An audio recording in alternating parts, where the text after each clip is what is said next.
partit de là se retira dans le territoire de Tyr et de Sidon. Et voici, une femme cananéenne qui venait de ces contrées lui cria « Aie pitié de moi, Seigneur, fils de David.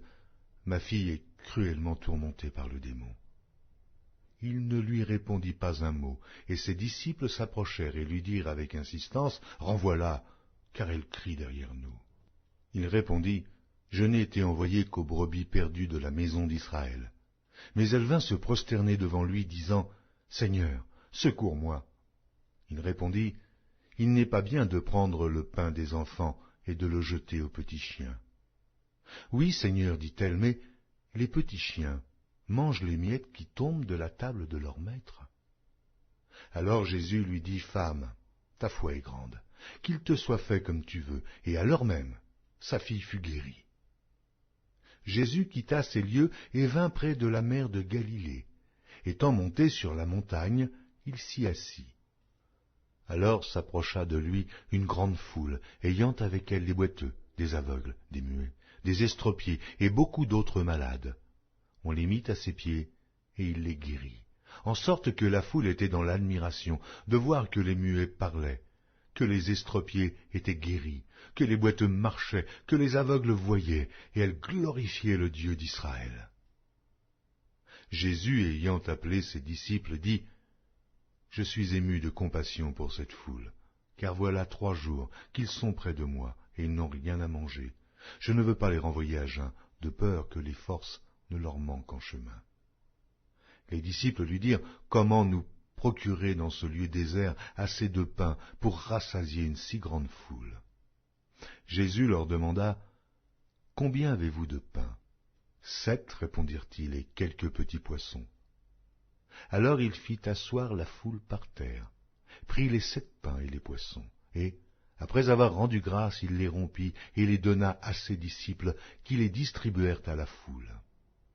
Tous mangèrent et furent rassasiés, et l'on emporta 7 corbeilles pleines des morceaux qui restaient. Ceux qui avaient mangé étaient 4000 hommes, sans les femmes et les enfants. Ensuite il envoya la foule, monta dans la barque et se rendit dans la contrée de Magadan. Matthieu, chapitre 18. En ce moment, les disciples s'approchèrent de Jésus et dirent « Qui donc est le plus grand dans le royaume des cieux ?»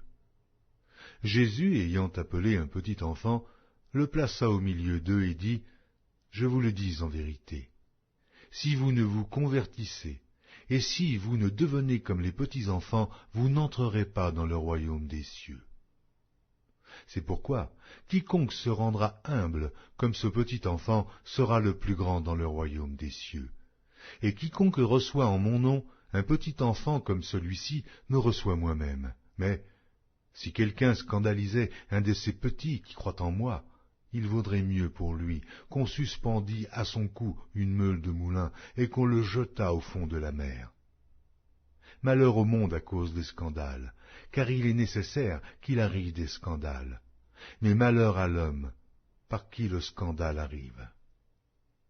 Si ta main ou ton pied est pour toi une occasion de chute, coupe-les et jette-les loin de toi.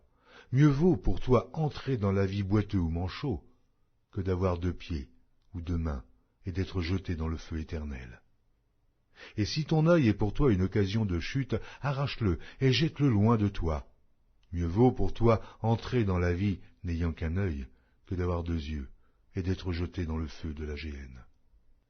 Gardez-vous de mépriser un seul de ces petits, car je vous dis que leurs anges dans les cieux voient continuellement la face de mon Père qui est dans les cieux, car le Fils de l'homme est venu sauver ce qui était perdu. Que vous en semble? Si un homme a 100 brebis, et que l'une d'elles s'égare, ne laisse-t-il pas les 99 autres sur les montagnes pour aller chercher celle qui s'est égarée? Et s'il la trouve, je vous le dis en vérité, elle lui cause bien plus de joie que les 99 qui ne se sont pas égarés. De même, ce n'est pas la volonté de votre Père qui est dans les cieux qu'il se perde un seul de ces petits. Si ton frère a péché, va et reprends-le entre toi et lui seul. S'il t'écoute, tu as gagné ton frère. Mais s'il ne t'écoute pas, prends avec toi 1 ou 2 personnes, afin que toute l'affaire se règle sur la déclaration de 2 ou 3 témoins. S'il refuse de les écouter, dis-le à l'Église. Et s'il refuse d'écouter l'Église, qu'il soit pour toi comme un païen et un publicain. Je vous le dis en vérité, tout ce que vous lirez sur la terre sera lié dans les cieux, et tout ce que vous délierez sur la terre sera délié dans le ciel. Je vous dis encore que si 2 d'entre vous s'accordent sur la terre pour demander une chose quelconque, elle leur sera accordée par mon Père qui est dans les cieux, car là où 2 ou 3 sont assemblés en mon nom, je suis au milieu d'eux. Alors Pierre s'approcha de lui et dit, « Seigneur, combien de fois pardonnerai-je à mon frère lorsqu'il péchera contre moi? Sera-ce jusqu'à 7 fois ?» Jésus lui dit, « Je ne te dis pas jusqu'à 7 fois, mais jusqu'à 70 fois 7 fois. » C'est pourquoi le royaume des cieux est semblable à un roi qui voulut faire rendre compte à ses serviteurs. Quand il se mit à compter, on lui en amena un qui devait 10 000 talents. Comme il n'avait pas de quoi payer, son maître ordonna qu'il fût vendu, lui, sa femme, ses enfants et tout ce qu'il avait, et que la dette fût acquittée.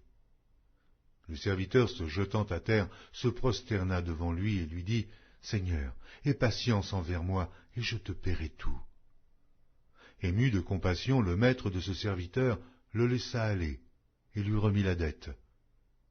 Après qu'il fut sorti, ce serviteur rencontra un de ses compagnons qui lui devait 100 deniers. Il le saisit et l'étranglait en disant, « Paie ce que tu me dois. » Son compagnon, se jetant à terre, le suppliait, disant, « Aie patience envers moi, et je te paierai. » Mais l'autre ne voulut pas, et il alla le jeter en prison, jusqu'à ce qu'il ait payé tout ce qu'il devait. Ses compagnons, ayant vu ce qui était arrivé, furent profondément attristés, et ils allèrent raconter à leur maître tout ce qui s'était passé. Alors le maître fit appeler ce serviteur et lui dit, « Méchant serviteur, je t'avais remis en entier ta dette parce que tu m'en avais supplié. Ne devais-tu pas aussi avoir pitié de ton compagnon comme j'ai eu pitié de toi ?» Et son maître, irrité, le livra au bourreau jusqu'à ce qu'il eût payé tout ce qu'il devait. Et c'est ainsi que mon Père céleste vous traitera, si chacun de vous ne pardonne à son frère de tout son cœur. Matthieu, chapitre 20. Car le royaume des cieux est semblable à un maître de maison qui sortit dès le matin afin de louer des ouvriers pour sa vigne. Il convint avec eux d'1 denier par jour, et il les envoya à sa vigne.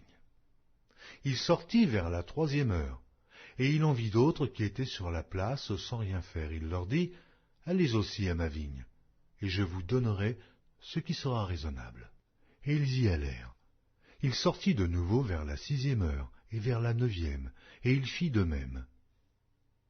Étant sorti vers la 11e heure, il en trouva d'autres qui étaient sur la place, et il leur dit, « Pourquoi vous tenez-vous ici toute la journée sans rien faire ?» Ils lui répondirent, « C'est que personne ne nous a loués. »« Allez aussi à ma vigne, leur dit-il. » Quand le soir fut venu, le maître de la vigne dit à son intendant, « Appelle les ouvriers, et paie-leur salaire, en allant des derniers aux premiers. » Ceux de la 11e heure vinrent et reçurent chacun 1 denier.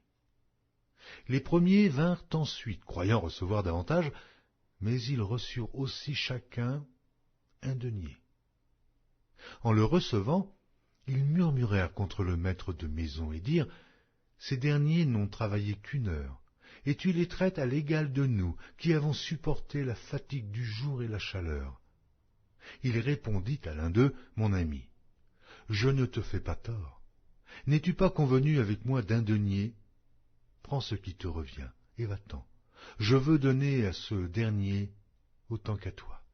Ne m'est-il pas permis de faire de mon bien ce que je veux, ou vois-tu de mauvais œil que je sois bon?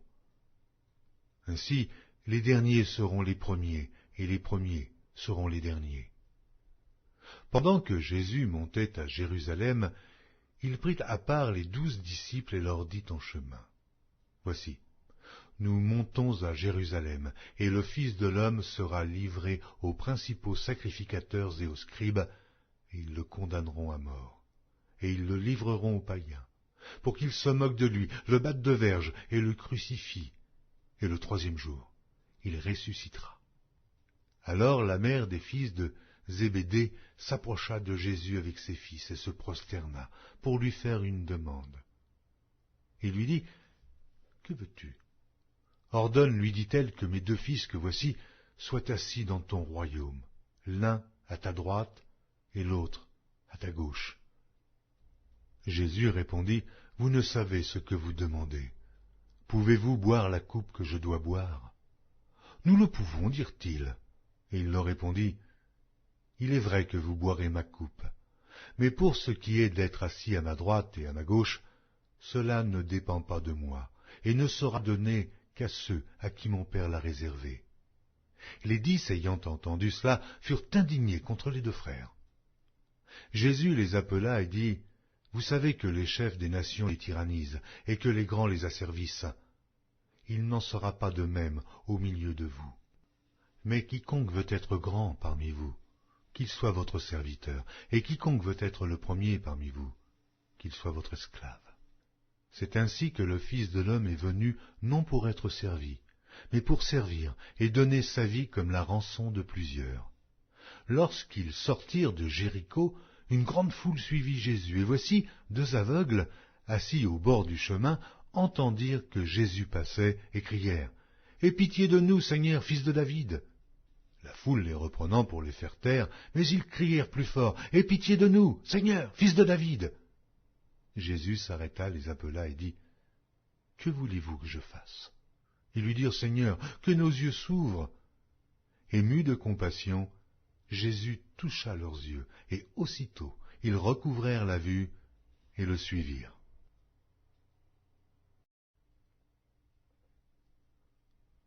Matthieu, chapitre 21.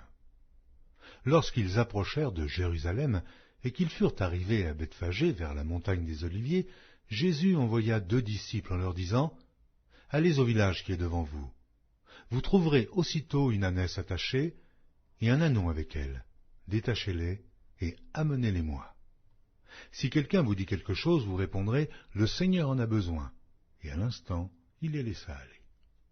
Or ceci arriva afin que s'accomplisse ce qui avait été annoncé par le prophète, « Dit à la fille de Sion, voici, ton roi vient à toi, plein de douceur, et monté sur un âne, sur un ânon, le petit d'une ânesse. » Les disciples allèrent et firent ce que Jésus leur avait ordonné. Ils amenèrent l'ânesse et l'ânon, mirent sur eux leurs vêtements et le firent asseoir dessus. La plupart des gens de la foule étendirent leurs vêtements sur le chemin, d'autres coupèrent des branches d'arbres et en jonchèrent la route. Ceux qui précédaient et ceux qui suivaient Jésus criaient « Hosanna, ô fils de David ! Béni soit celui qui vient au nom du Seigneur, Hosanna dans les hauts lieux. » Lorsqu'il entra dans Jérusalem, toute la ville fut émue, et l'on disait « Mais qui est celui-ci » La foule répondait « C'est Jésus, le prophète de Nazareth en Galilée. » Jésus entra dans le temple de Dieu, il chassa tous ceux qui vendaient et qui achetaient dans le temple. Il renversa les tables des changeurs et les sièges des vendeurs de pigeons, et il leur dit, « Il est écrit, ma maison sera appelée une maison de prière, mais vous, vous en faites une caverne de voleurs. » Des aveugles et des boiteux s'approchèrent de lui dans le temple, et il les guérit. Mais les principaux sacrificateurs et les scribes furent indignés à la vue des choses merveilleuses qu'il avait faites, et des enfants qui criaient dans le temple « Hosanna, ô fils de David !» Ils lui dirent « Entends-tu ce qu'ils disent ?» « Oui, leur répondit Jésus. « N'avez-vous jamais lu ces paroles ?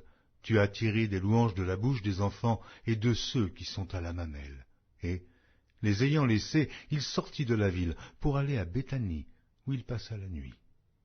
Le matin, en retournant à la ville, il eut faim.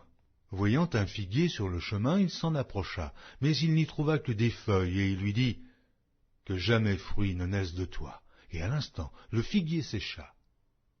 Les disciples qui virent cela furent étonnés et dirent « Comment ce figuier est-il devenu sec en un instant ?» Jésus leur répondit « Je vous le dis en vérité. Si vous aviez de la foi et que vous ne doutiez point, non seulement vous feriez ce qui a été fait à ce figuier, mais quand vous diriez à cette montagne, ôte-toi de là et jette-toi dans la mer, cela se ferait. tout ce que vous demanderez